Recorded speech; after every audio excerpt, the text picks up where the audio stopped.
السلام علیکم ګرانو مینوالو زده کوونکو. دا کلاس 14 دی ان 14 پارت دی.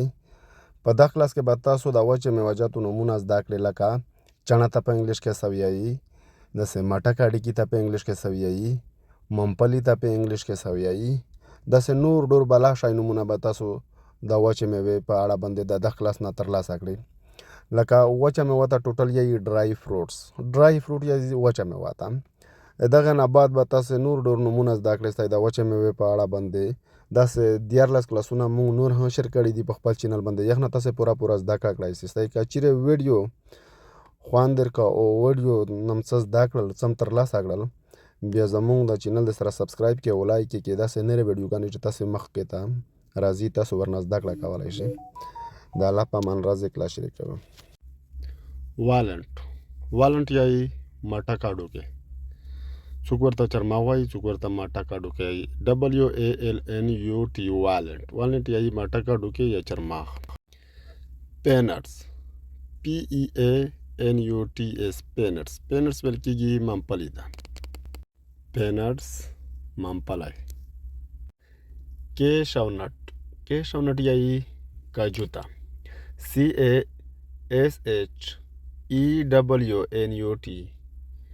CASHEWNUT کېشونټ کاجو.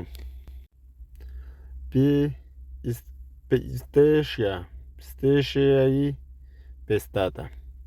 PISTACHIO پسټیشیا پستا.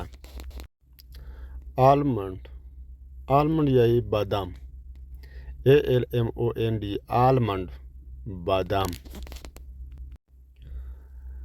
ډرایډ ملبیری DRIED ډرایډ MULBERRY ملبیری. وچ توتان ډرای ملبیری وچ توتان. ریزنز یایي مویز ته. یعنی مویزان څه وي؟ RAISINS ریزنز مویز. ډرایډ فیگ DRIED ډرایډ FIG فیگ. ډرایډ فیگ وچ تخم یا انځر. پینټس یایي چلغوزي ته یا زنغوزي. موږ ورته زنغوزي یایي، څوک ورته چلغوزي یایي. PINENUTS پینټس یایي چلغوزي یا زنغوزي. کوکنټ ویل کېږي کوپرا یا ګاري پټیکای موږ ورته یایي. CONUT کوکنټ یایي کوپرا یا ګاري پټیکای. چیک پیس ته نخود هم ویل کېږي. نخود خلک ورته یایي په پښتو کې. یو اخړه چڼه د تصویر تاسو ته ښکاري، اخړه چڼه ته چیک پیس وایي. CHICKPEAS چیک پیس معنا نخود یا چڼه.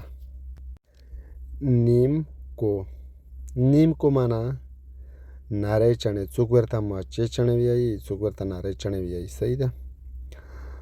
نیمکو NIMKO نیمکو معنا نری چڼې. ډیټس ویل کېږي کجورې ته. DEDATES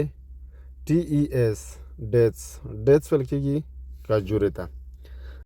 لایک کمنټ ما ویراوي د مو چینل سره سبسکرایب کې انشاءالله نوې ویډیو راتلونکې ولدي. هغه نو تاسو پیرا پیدا وخلسته که د انګلیش د زدکړې سره شوق وي بالکل د 15 منټه په ورکاوسته انشاءالله تاسو پیرا انګلیش د دغه چینل نه زده کې په کارونه په آرام صحیح ده.